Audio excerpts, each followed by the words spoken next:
दोस्तों नमस्कार। गौरव ज्ञान धारा में आप सभी का बहुत बहुत स्वागत है। दोस्तों ये हमारी मेंसुरेशन की क्लास नंबर 7 है। 7वीं क्लास में हम लोगों में पढ़ेंगे शंकु, क्योंकि पिछली क्लास में हम लोगों ने पढ़ा था बेलन, और आई होप कि आपको बेलन बहुत अच्छी तरह समझ में आया होगा। आज की क्लास में हम लोग शंकु पढ़ेंगे, लेकिन आज की क्लास स्टार्ट करूं उससे पहले कल जो मैंने आपको एक क्वेश्चन होमवर्क में दिया था, पहले उसको डिस्कस करते हैं, फिर हम लोग आगे बढ़ते हैं। तो आइए पहले मैं कल वाले क्वेश्चन को सॉल्व करता हूं। कल मैंने शायद आपको क्वेश्चन नंबर 10 दिया था, और इस क्वेश्चन नंबर 10 में है क्या वो जरा पढ़ते हैं। कह रहा है कि 1.5 सेंटीमीटर व्यास तथा 0.2 सेंटीमीटर मोटाई के कितने सिक्के पिघलाए जाए। ध्यान से सुनना, सिक्कों की संख्या की बात चल रही है, ठीक है। अच्छा एक चीज मुझे जरा बताओ, ये जितने भी सिक्के हैं ना, इन कह रहा है कितने सिक्कों को पिघलाया जाए जिससे एक ऐसा ठोस बेलन प्राप्त किया जा सके जिसका व्यास दिया है 4.5 सेंटीमीटर और ऊंचाई दिया हुआ है 10 सेंटीमीटर। यानी हम ये जानना चाह रहे हैं कि हमारे पास सिक्के हैं और बहुत सारे सिक्के हैं, पता नहीं कितने सिक्के हैं, उन सिक्कों को पिघला के एक बेलनाकार ठोस बनाना है, ठीक है। एक बेलन प्राप्त करना है, एक ठोस बेलन बनाना है जिसका व्यास मालूम है और ऊंचाई मालूम है। तो मेरे दोस्त, आपने जब सिक्के को देखा होगा तो आप सिक्कों को देखोगे तो सिक्का होता कैसा है। तो आप में से कुछ लोग बोलेंगे सर वृत्ताकार, कुछ लोग कहेंगे गोला। ये बिल्कुल भी नहीं है ना, बिल्कुल गलत जवाब है।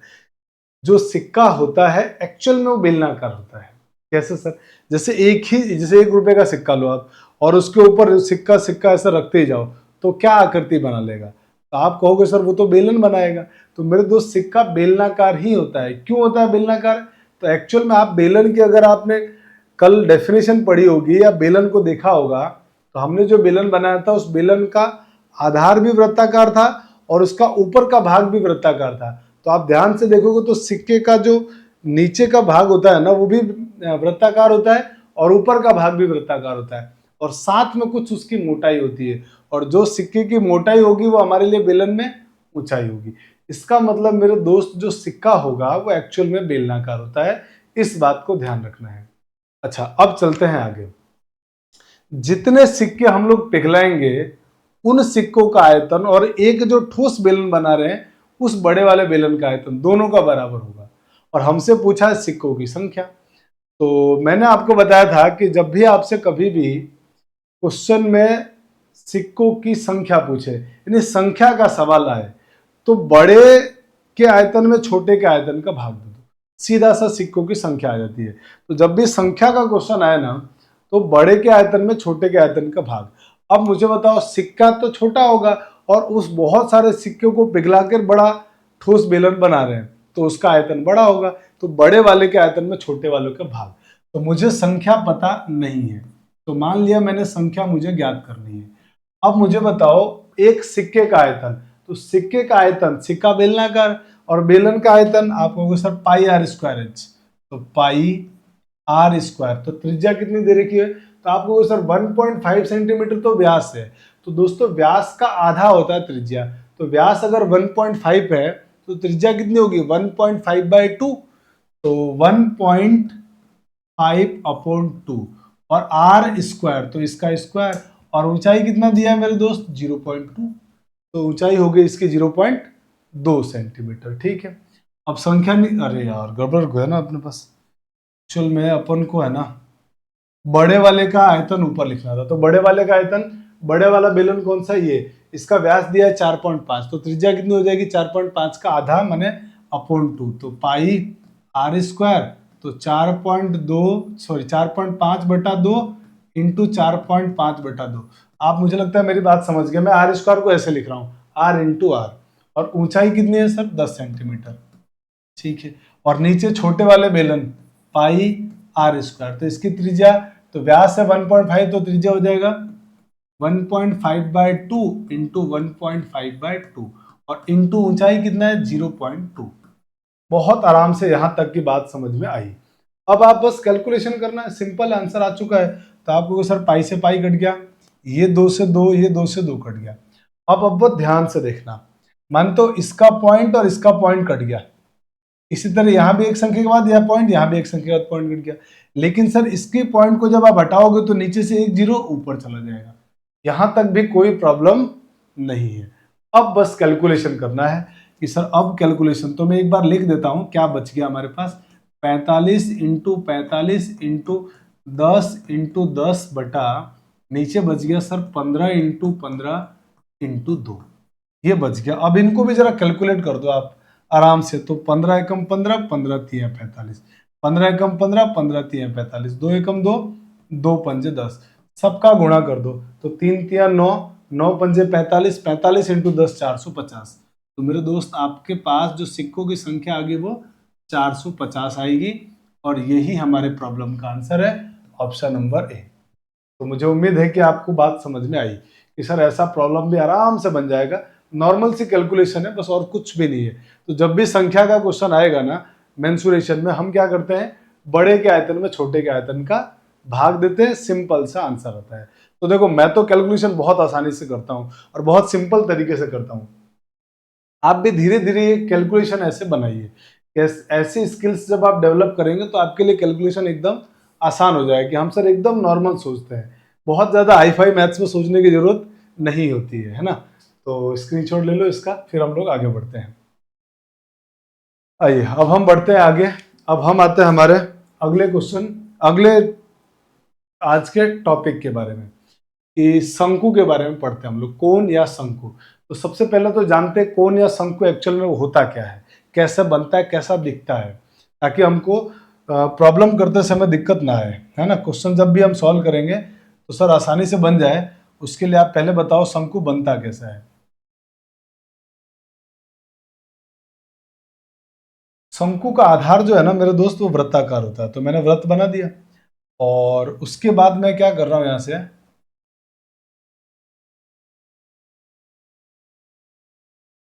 फिर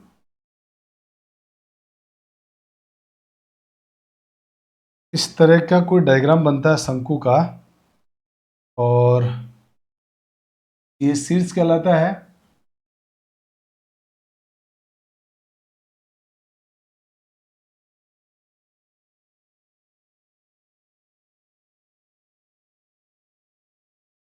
मेरे दोस्त ऐसा कुछ डायग्राम बनता है शंकु का, ठीक है। अब ऐसा अगर डायग्राम बनता है शंकु का, माने शंकु का ये कहलाता है आधार, ये शंकु का आधार कहलाता है। तो मेरे दोस्त शंकु का आधार कैसा होता है, आपको कैसा दिख रहा है, तो आपको सर ये तो वृत्ताकार दिख रहा है। बिल्कुल मेरे दोस्त, शंकु का आधार वृत्ताकार होता है। ये जो बिंदु है ना, इसको मैं ए नाम दे देता हूँ, इसको बी नाम देता हूँ, इसको सी नाम देता हूँ, और इसको मैं ओ नाम दे देता हूँ, है ना। इस पॉइंट को मैंने ओ नाम दे दिया। तो ये कहलाता है इसका शीर्ष, शंकु का शीर्ष कहलाता है ये, वर्टेक्स है ना, शीर्ष कहते हैं इसको। अच्छा, इसी प्रकार से अगर इसको वर्टेक्स बोलते हैं, तो ये जो हमारे पास दिख रही है ना ये हाइट, ये इसको बोलते हैं तिरछी ऊंचाई या तिर्यक ऊंचाई। इसको बोलते हैं तिर्यक ऊंचाई, स्लेंटिंग हाइट, स्लेंट हाइट, तिर्यक ऊंचाई। ठीक है। और ये जो इसकी हारी है ना हाइट, इसको बोलते हैं ऊंचाई। इस ऊंचाई को मान लेता हूं मैं कि h है, तो ये इसकी ऊंचाई आ गई h। और ये इसका क्योंकि सर्कल है, वृत्ताकार है आधार, तो इसको अगर केंद्र माने तो यहां से यहां तक की जो दूरी है ना ये त्रिज्या हो जाएगी। इसको हमने बोल दिया स्मॉल r। अब मेरे दोस्त यहां पर जो एक कोण बनता है ना, ये कोण ये कहलाता है शंकु का शीर्ष कोण। शंकु का शीर्ष कोण कहलाता है, ये कहलाता है शंकु का शीर्ष कोण। हालांकि मेंसुरेशन में इसकी जरूरत पड़ती नहीं है, फिर भी अगर कभी पड़े तो शंकु का शीर्ष कोण। और अगर हम सिर्फ इस भाग की बात करें तो ये कहलाएगा अर्ध शीर्ष कोण, क्योंकि शीर्ष कोण का आधा हो गया। तो कभी हमको जरूरत पड़ेगी तो हम यूज कर लेंगे। साथ ही आप अगर ए ओ सी, त्रिभुज ए ओ सी के बारे में अगर बात करोगे तो यहां बनता है 90 डिग्री का कोण, और 90 डिग्री के कोण बनने के कारण ये क्या बन जाता है, समकोण त्रिभुज। बात समझ में आई। तो ये पूरा जो हमारे पास शंकु के बारे में काम काम की बातें थी ना, वो सारी मैंने आपको बता दी कि सर ये ऊंचाई है, ये शंकु की त्रिज्या है r, और ये शीर्ष कहलाता है, ये शीर्ष कोण कहलाता है। ये जो ऊंचाई आती है इसको बोलते हैं स्लेंट हाइट, तिर्यक ऊंचाई। तिर्यक ऊंचाई को सामान्यतः हम लोग जो लिखते हैं ना वो स्मॉल एल से, ये ऊंचाई को हमने क्या मान लिया, स्मॉल एल। तो ये एल आ गया। तो सबसे पहला क्वेश्चन तो हमारे पास यही है कि शंकु की तिर्यक ऊंचाई क्या होगी, यानी स्लैंट हाइट क्या होगी। तो मेरे दोस्त शंकु की जो तिर्यक ऊंचाई होगी, आपको मालूम है ये समकोण त्रिभुज बन रहा है। इस समकोण त्रिभुज में पाइथागोरस प्रमेय लगाओगे तो आपको सर आएगा कर्ण का स्क्वायर, ये कर्ण है, एल स्क्वायर बराबर आधार स्क्वायर प्लस ऊंचाई का स्क्वायर। आपको एल का मान निकालना है तो इस पे अंडर रूट लगा दो, तो आपका जो तिर्यक ऊंचाई आएगा वो under root r square plus h square आएगा। तो याद रखना शंकु की तिर्यक ऊंचाई या तिरछी ऊंचाई अंडर रूट मतलब एल का मान आता है under root r square plus h square. R और एच क्या है, त्रिज्या है। तो यहां तक की बात एकदम अच्छे से समझ में आई। अब आता है शंकु का आयतन। तो दोस्तों शंकु का आयतन होता है 1/3 आधार का क्षेत्रफल। शंकु का आधार कैसा होता है, वृत्ताकार। तो वृत्त का क्षेत्रफल कितना होगा, पाई आर स्क्वायर इंटू ऊंचाई, तो आ गया एच। तो शंकु के आयतन होता है 1/3 पाई आर स्क्वायर एच। या आप ऐसे याद रखो, बेलन के आयतन का 1/3। याद देखो ना, बेलन का आयतन कितना होता है, पाई आर स्क्वायर एच ही तो होता है। तो पाई आर स्क्वायर एच का 1/3, बेलन के आयतन का 1/3। तो शंकु का आयतन होता है 1/3 पाई आर स्क्वायर एच। शंकु की तिर्यक ऊंचाई समझ में आ गई, एल बराबर under root r square plus h square. फिर आता है शंकु का वक्र पृष्ठीय क्षेत्रफल। ये जो भाग दिख रहा है ना आपको, ये कहलाता है शंकु का वक्र पृष्ठीय भाग। और शंकु के वक्र पृष्ठीय भाग का क्षेत्रफल होता है पाई आर एल। तो शंकु के वक्र पृष्ठीय क्षेत्रफल का सूत्र होगा पाई आर एल। पाई आर एल होगा शंकु के वक्र पृष्ठीय भाग का क्षेत्रफल, माने सी एस से इसका, या एल एस से बोलो आप, लेटरल सरफेस एरिया। फिर आता है शंकु के संपूर्ण पृष्ठीय क्षेत्रफल, टोटल सरफेस एरिया। तो दोस्तों शंकु का टोटल सरफेस एरिया क्या होगा, शंकु के आधार का क्षेत्रफल माने पाई आर स्क्वायर प्लस वक्र भाग का क्षेत्रफल माने पाई आर एल। और जब आप इसमें से देखोगे तो कहोगे सर पाई आर तो इसमें से कॉमन ले लिया हमने, तो क्या बचेगा, आर प्लस एल। तो यही हमारे पास होता है शंकु के संपूर्ण पृष्ठीय क्षेत्रफल, पाई आर और ब्रैकेट में आर प्लस एल। तो मुझे लगता है ये 4 फॉर्मूले आपको इसमें याद करने थे और चारों सिंपल है। पहला, शंकु की तिर्यक ऊंचाई एल बराबर under root r square plus h square. इसके बाद शंकु का आयतन 1/3 पाई आर स्क्वायर एच। इसके बाद शंकु का वक्र पृष्ठीय क्षेत्रफल पाई आर एल।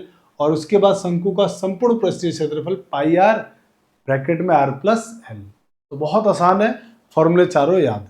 अगर चारों फॉर्मूले याद हो गए तो अब हम क्वेश्चन में चलते हैं। तो आप पहले इसके फटाफट से स्क्रीनशॉट ले लो, फिर हम लोग आगे बढ़ते हैं।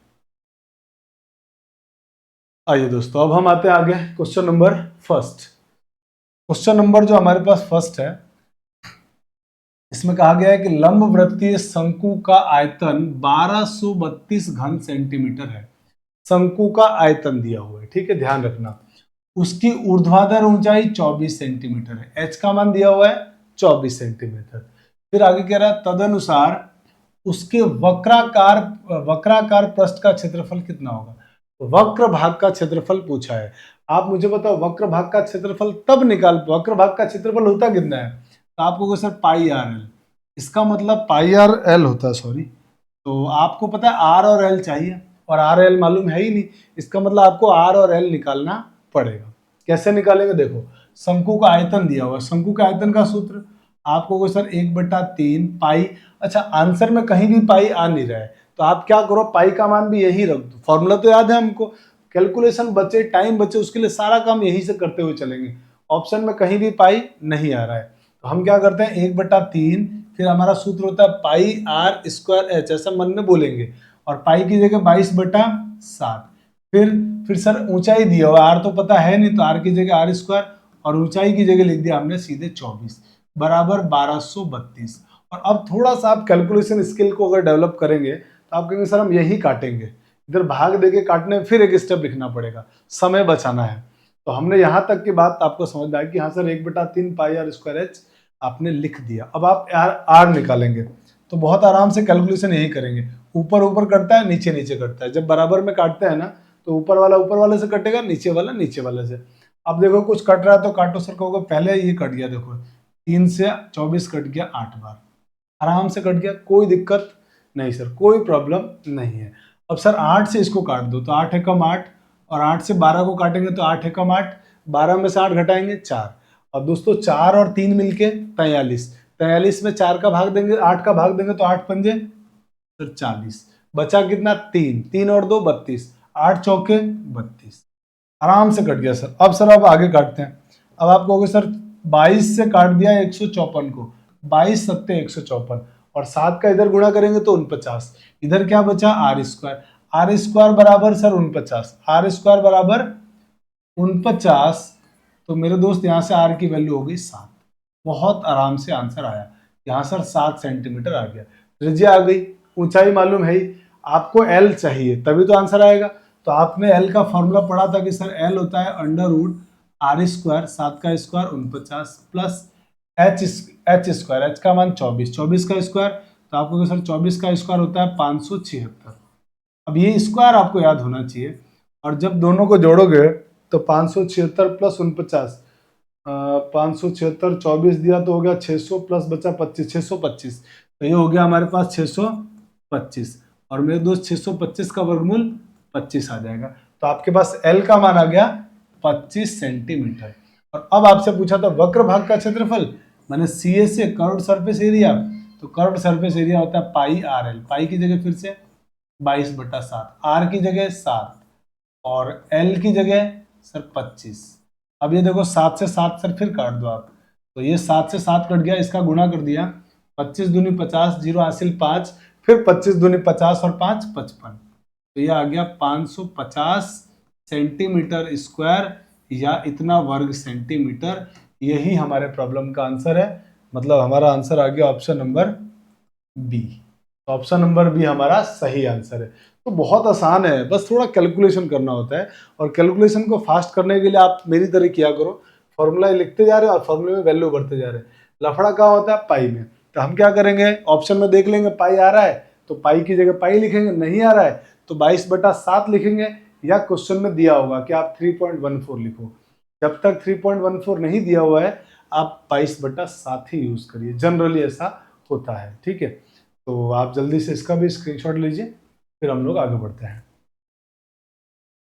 आइए दोस्तों क्वेश्चन नंबर सेकंड में, क्वेश्चन नंबर सेकंड में कहा गया एक शंकु की त्रिज्या ऊंचाई का अनुपात दिया हुआ है, आर और एच का अनुपात दिया हुआ है, मैंने आर बटा एच का मान दिया हुआ है 4/3, ये त्रिज्या और ऊंचाई का अनुपात है।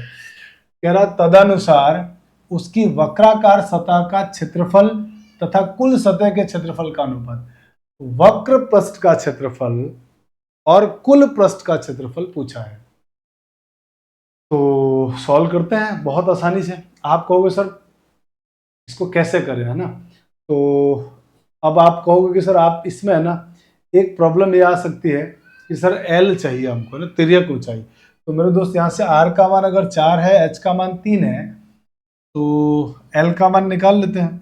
एल बराबर कितना होगा under root r square plus h square, तो आर का मान 4x ले लेते हैं, 4x का स्क्वायर, और h की जगह 3x, 3x का स्क्वायर, तो ये हो जाएगा अंडर रूट में 4x का स्क्वायर बने 16x square plus 9x square बराबर 16 और 9 25x स्क्वायर, और 25x स्क्वायर का वर्गमूल 5x आ जाएगा। तो हमारे पास L का मान तो आ गया सर 5x, यहाँ तक कोई दिक्कत नहीं।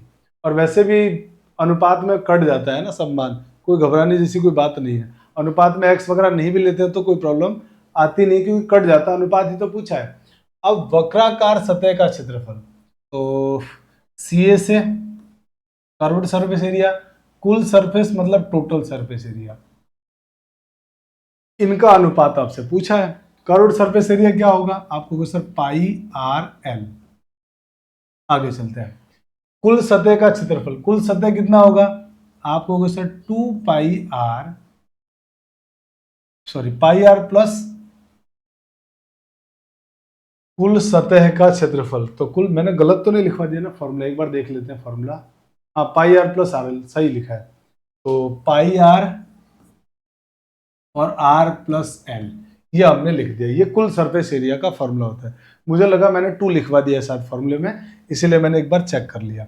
अब यहाँ पे जो सर कैंसिल हो रहा है उसको कैंसिल कर लेते हैं, तो बिल्कुल कैंसिल कर लो, पाई आर से पाई आर कैंसिल, एल बटा आर प्लस एल आपका बचा। तो एल कितना है मेरे दोस्त 5x। फिर इसके बाद आपके पास एल के बाद हम आते हैं, एक मिनट, इसके बाद अब अपन आते हैं आर प्लस एल। तो आर कितना दिया हुआ हमारे पास, आर दिया हुआ है 4x, आर की जगह क्या लिख दो आप 4x, प्लस एल की जगह 5x, तो ये हो जाएगा 5x बटे में 4 और 5 9x। अब आप देखोगे तो आप कहोगे सर आराम से देखो x x कट गया, अनुपात आ गया 5:9। बहुत सिंपल है, 5:9 आराम से हमारा आंसर आ गया 5:9। तो 5:9 हमारा आंसर हो गया। बहुत आराम से प्रॉब्लम बन गया। अब आप जल्दी से इसका भी स्क्रीनशॉट ले लीजिए। चलिए अब हम आते हैं क्वेश्चन नंबर 3 में। दोस्तों क्वेश्चन नंबर 3 को करते हैं। एक लंबवृत्तीय शंकु के आधार का परिमाप। अब मुझे बताओ शंकु का आधार कैसा होता है, तो आप कहोगे सर वृत्ताकार। तो इसका मतलब आधार का परिमाप का मतलब क्या हुआ, वृत्त का परिमाप दिया हुआ है। तो वृत्त का परिमाप होता है दोस्तों 2πr, उसका मान कितना है 8। ठीक है, अब कह रहा है यदि शंकु की ऊंचाई 21 है तो h का मान कितना हो गया 21। तो कह रहा है इसका आयतन कितना होगा, शंकु का आयतन कितना होता है 1/3πr² h। तो इसका मतलब सर, अच्छा आंसर में देखोगे तो पाई आ रहा है, इसका मतलब आपको पाई से पाई काटने की जरूरत, पाई को लिखने की जरूरत नहीं 22/7। तो ये 2 से कट गया कितनी बार 4 बार। तो यहाँ से r का मान हो गया 4/पाई। यहां तक कोई प्रॉब्लम नहीं सर।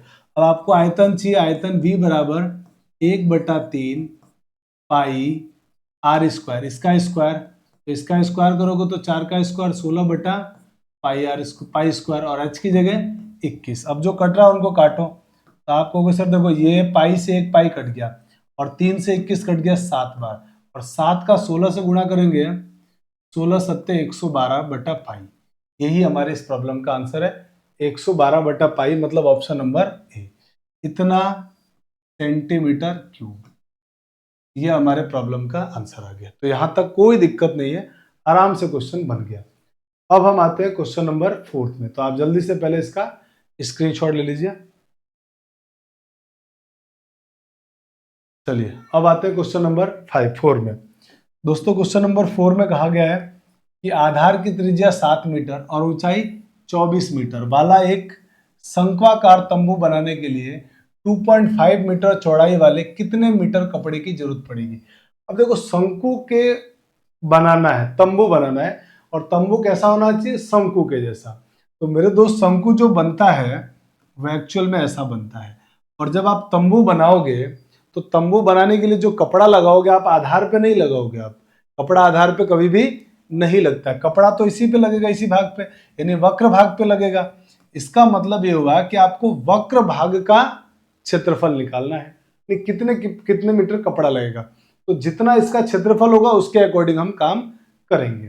तो जो कपड़ा हमारे पास होता है ना वो आयताकार होता है। कपड़ा कैसा होता है आयताकार। तो जितना इसके वक्र भाग का क्षेत्रफल होगा उतने ही कपड़े का क्षेत्रफल होगा, क्योंकि तंबू बनाने के लिए जो कपड़ा लगाएंगे वो सिर्फ वक्र भाग पे लगता है। कलर करना हो वक्र भाग पे होता है, कपड़ा लगाना हो वक्र भाग पे होता है ना। तो ये सारी चीजें थोड़ा सा अंडरस्टैंडिंग वाला है कि सर सिर्फ वक्र भाग पे होगा, आधार पे कुछ भी नहीं होगा। तो आधार का क्षेत्रफल इसमें इन्वॉल्व नहीं करेंगे। तो बहुत सिंपल है कि सर देखो ये मालूम है आपको, ये मालूम है, तो सर आप एल निकाल दो, क्योंकि वक्र भाग के क्षेत्रफल में एल की जरूरत पड़ेगी।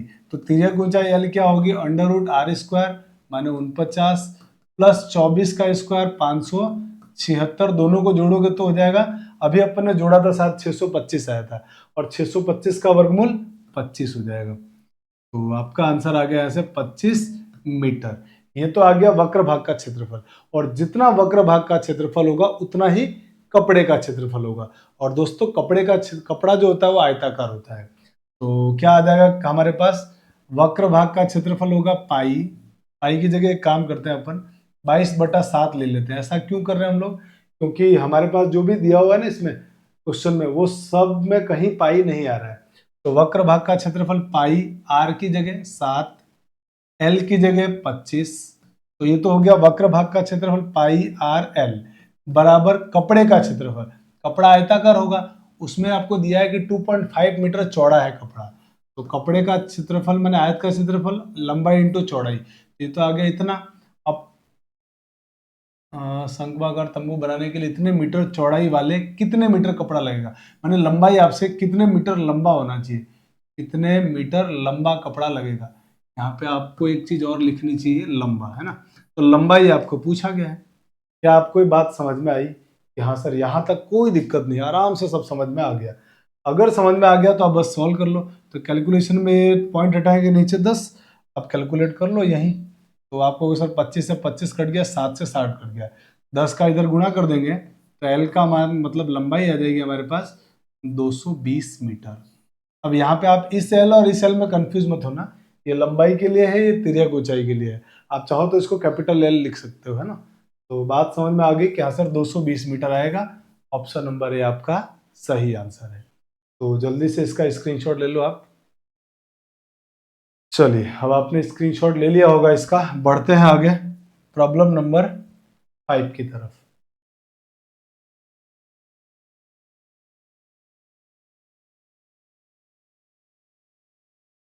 हाँ जी, क्वेश्चन नंबर 4 हो गया, 5। क्वेश्चन नंबर 5 को करते हैं। कहा गया है कि एक सर्कस का तंबू 3 मीटर ऊंचाई तक बेलनाकार है। ठीक है, 3 मीटर ऊंचाई सर्कस का तंबू है जो 3 मीटर ऊंचाई तक बेलनाकार है। फिर कह रहा उसके ऊपर शंक्वाकार है और उसके ऊपर शंकु बना है। जरा डायग्राम बना के देखते हैं ना, ताकि आपको बात समझ में आ पाए। जैसे ये हमारे पास 3 मीटर ऊंचाई तक तो ये बेलनाकार है। ठीक है, तो अपन बेलन ले लेते हैं यहाँ से।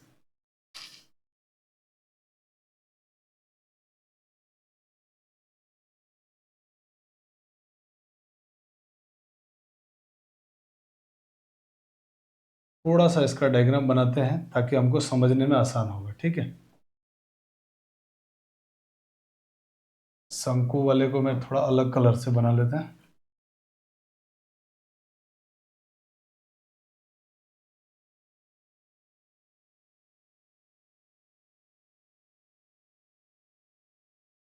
ऐसा कुछ डायग्राम है ना। इसका कलर वही ले लेते हैं ताकि वो फील आए अपन को कि हाँ बिल्कुल, कलर अपन चेंज कर लेते हैं, वैसा ही ले लेते हैं। ये हो गया। ठीक है, ये हमारे पास तंबू है एक। इस तंबू के अंदर क्वेश्चन में आपसे कहा गया है कि 3 मीटर ऊंचाई तक तो ये बेलनाकार है। इसका मतलब ऊंचाई कितनी हो गई यहाँ से, 3 मीटर। यहाँ तक तो बेलनाकार है। फिर इसके ऊपर शंकु है, देखो शंकु बन गया। अब यहां तक की बात समझ में आई। अब कह रहा उसका व्यास दिया 105 मीटर। अगर व्यास 105 मीटर है तो मेरे दोस्त त्रिज्या आ गई। आपको होगा सर 105 का आधा, कितने मीटर इसकी त्रिज्या होगी। यहां तक कोई दिक्कत नहीं। जो त्रिज्या इस बेलन की होगी वही त्रिज्या शंकु की होगी, त्रिज्या में कोई दिक्कत नहीं सर। अब आगे बढ़ते हैं। शंक्वाकार भाग की तिरछी ऊंचाई दे रखी है 63 मीटर। 63 मीटर तिरछी ऊंचाई होने का मतलब आपको ये मालूम है 63 मीटर है, ये एल मालूम पड़ गया। अब कह रहा तंबू बनाने के लिए अपेक्षित कैनवास का कुल क्षेत्रफल, और पाई का मान 22/7 यूज करना। देखो ध्यान से, तंबू बनाने के लिए जो कैनवास यूज होगा उसका क्षेत्रफल। कैनवास का मतलब एक तरह का कपड़ा। ऐसा तंबू बनाने के लिए कितना कपड़ा आपको चाहिए, ये बात आपसे पूछा गया है।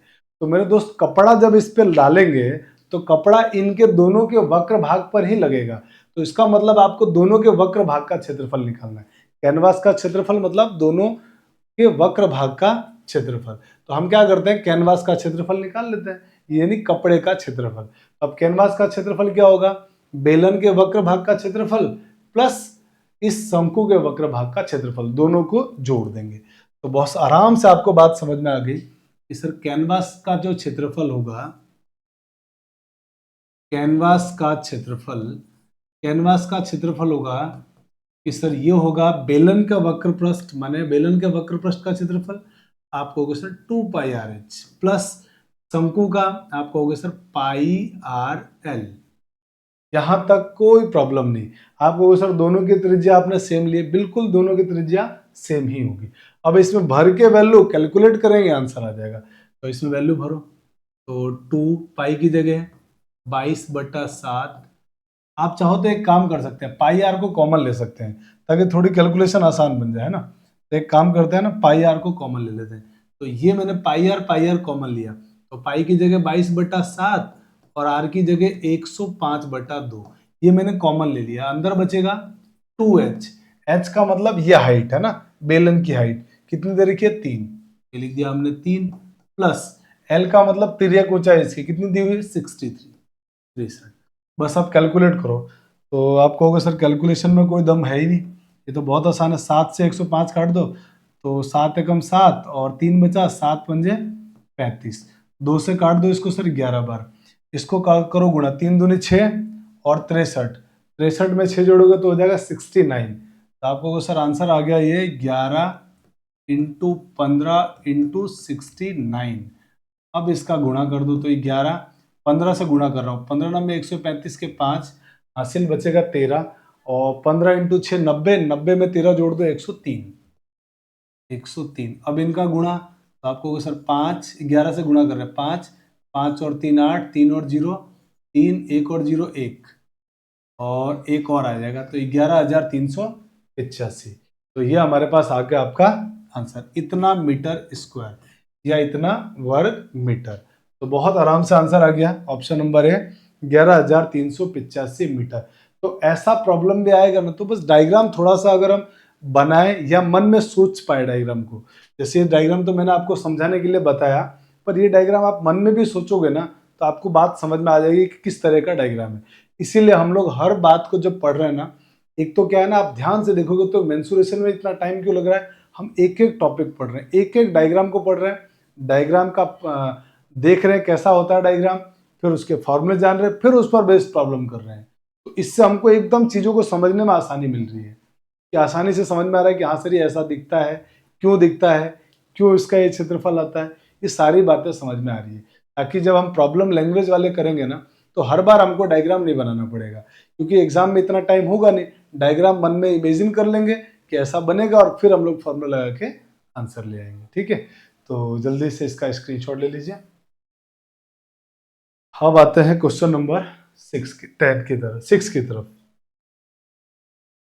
दोस्तों क्वेश्चन नंबर 6 में कहा गया 10 सेंटीमीटर त्रिज्या और 21 सेंटीमीटर ऊंचाई वाले एक लंबवृत्तीय बेलन से उसी आधार सेम आधार से उसी आधार त्रिज्या वाला एक लंब वृत्तीय शंकु निकाला गया है। ध्यान से यहां तक की बात को पढ़ना है। अब मैं इसका डायग्राम नहीं बना रहा हूं, है ना, आप जरा इमेजिन करिए या मैं बना के समझाता हूं आपको। कह रहा है कि 10 सेंटीमीटर त्रिज्या और 21 सेंटीमीटर ऊंचाई वाले एक लंबवृत्तीय बेलन से उसी आधार की त्रिज्या वाला एक लंबवृत्तीय शंकु निकाला गया है। ठीक है, अब कह रहा है कि शेष भाग का आयतन दिया हुआ है 4400 घन सेंटीमीटर। तो निकाले गए शंकु की ऊंचाई क्या होगी, पाई का मान 22/7 आपको प्रयोग में लाना है। तो जरा मैं डायग्राम बना के आपको थोड़ा सा समझाने की कोशिश करता हूं, है ना, ताकि आपको बात समझ में आ जाए एक्चुअल में क्या कहना चाहता है। तो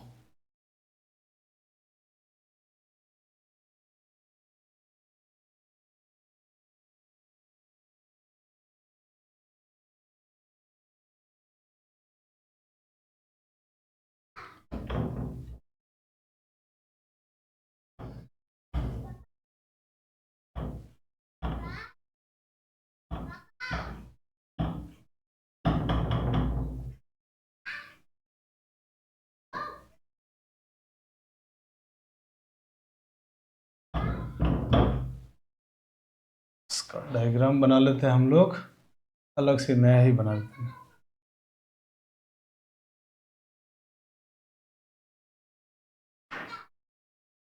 ये हमारे पास मान लीजिए बेलन है। ठीक है, अब इस बेलन में से क्या किया गया, सेम आधार से कुछ ऊंचाई, ऊंचाई पता नहीं, ऊंचाई हमको ज्ञात करनी है, इसमें से एक शंकु निकाला गया है। तो मान लेते हैं कि हमारे पास शंकु, इसमें से बनाता हूं मैं आपको। जैसे मान लो इस ऊंचाई का शंकु हमने निकाला, इस ऊंचाई का मैंने शंकु निकाला, तो ये मैंने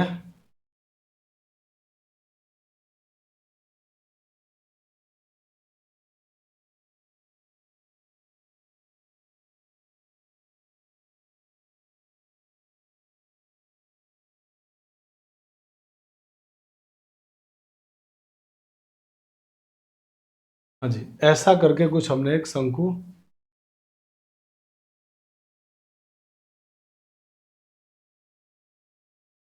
ऐसा करके हमने कोई शंकु इसमें से निकाल ली, ये भाग शंकु का हमने निकाल दिया। तो मुझे लगता है आपको डायग्राम समझ में आया कि सर ये आप शंकु निकाल रहे हो, ये हमारे पास बेलन था सेम आधार का, क्योंकि क्वेश्चन वाले ने बोला आधार सेम है, ऊंचाई पता नहीं है।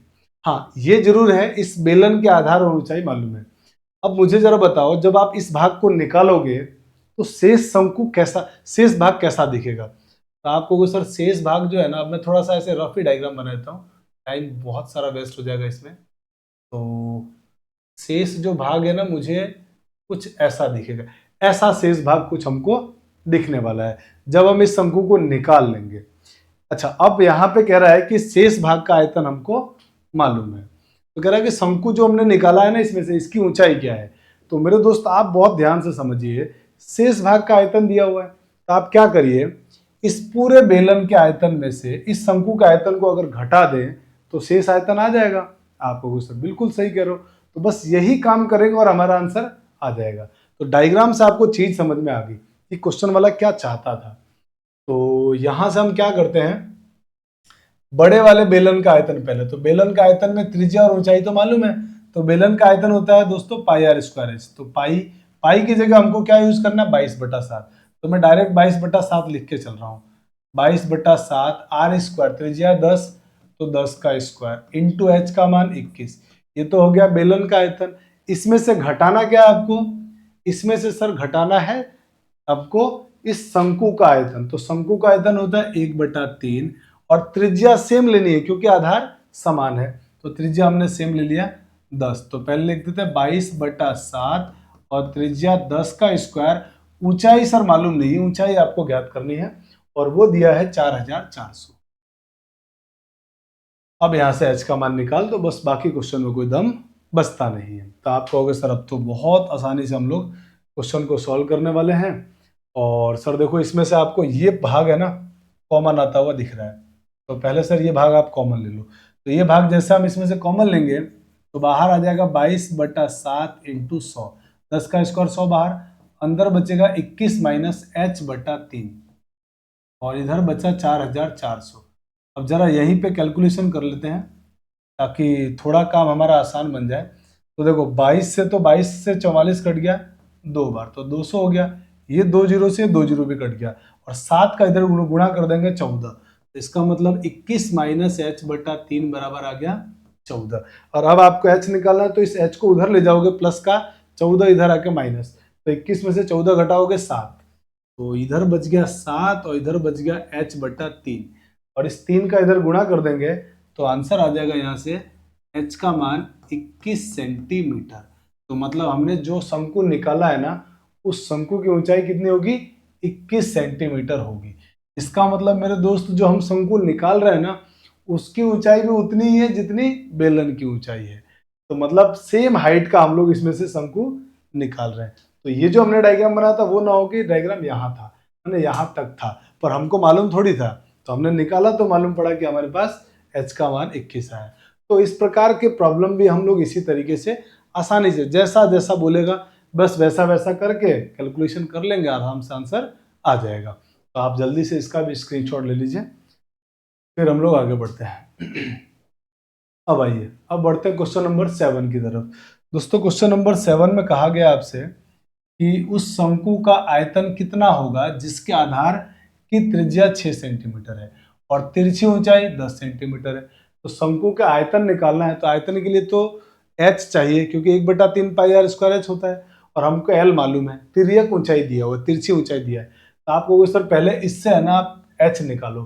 तो देखो तिर्यक ऊंचाई और इसमें रिलेशन हम जानते हैं कि सर होता है ये l स्क्वायर बराबर r square plus h square, ये रिलेशन होता है। ये दोनों हमको मालूम है, l और r रख दो इसका मान, तो l की जगह लिखोगे 10, 10 का स्क्वायर 100, ठीक है, 10 का स्क्वायर 100 और r की जगह 6, 6 का स्क्वायर 36 बराबर एच स्क्वायर। तो 36 इधर जाके माइनस, तो एच स्क्वायर बराबर होगा 100 माइनस 36 64, तो एच बराबर आ जाएगा 8।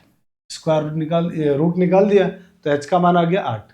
अब हमसे क्या पूछा है, आयतन, आयतन माने वॉल्यूम। तो शंकु का आयतन 1/3, पाई की जगह क्या यूज करना है, पाई की जगह पाई ही लिखा हुआ है, तो हम पाई ही लिख देते हैं। ऑप्शन में पाई दिया है तो हम पाई को चेंज ही नहीं करेंगे। 1/3 पाई और आर स्क्वायर, आर का मान कितना है, त्रिज्या 6 सेंटीमीटर, तो 6 का स्क्वायर 36। एच का मान 8 दिया हुआ है तो 8 लिख दिया। अब आप कहोगे सर 3 से काट दो इसको 12 बार, और 12 का 8 से गुणा होगा 96, तो आंसर हो गया 96 पाई। इतना घन सेंटीमीटर या सेंटीमीटर क्यूब, ये हमारे इस प्रॉब्लम का आंसर है। तो शंकु का आयतन कितना आ गया, 96 पाई, ऑप्शन नंबर बी। तो बहुत आराम से क्वेश्चन बनता है, कोई दिक्कत नहीं है। बस ऑप्शन को भी थोड़ा ध्यान रखना, पाई आ रहा है तो पाई की वैल्यू नहीं लिखनी है बस, और कोई दिक्कत नहीं है। तो जल्दी से आप इसका भी स्क्रीनशॉट ले लीजिए। बढ़ते हैं आगे अगले प्रॉब्लम में, क्वेश्चन नंबर 9 में। दोस्तों क्वेश्चन नंबर 8 में, क्वेश्चन नंबर 8 में नहीं सॉल्व कर रहा हूँ, ये मैं आपको होमवर्क के लिए दे रहा हूँ। आप इसको सॉल्व करके और मुझे इसका सही आंसर बताना कि इसका सही आंसर क्या होगा। तो आप जल्दी से इसका भी स्क्रीनशॉट ले लीजिए। तो दोस्तों आज की क्लास में हम लोग इतना ही पढ़ेंगे। आई होप कि आपको शंकु बहुत अच्छी तरह से समझ में आ गया होगा और बिल्कुल अब कंफर्टेबल हो चुके होंगे आप कि सर हमको अब मेंसुरेशन में भी दिक्कत नहीं आएगी। अब हमारे पास मेंसुरेशन में सिर्फ एक टॉपिक बचा है, गोला, जो कि हम पढ़ेंगे अगली क्लास में। तो अगली क्लास में गोला पढ़ेंगे और गोला पढ़ते ही हमारे पास मेंसुरेशन पूरी तरीके से हमारा खत्म हो जाएगा। ठीक है, तो एक बड़ा टॉपिक था जिसको हम आसानी से खत्म करेंगे। ठीक है, मिलते हैं नेक्स्ट क्लास में। Thanks for watching. जय हिंद।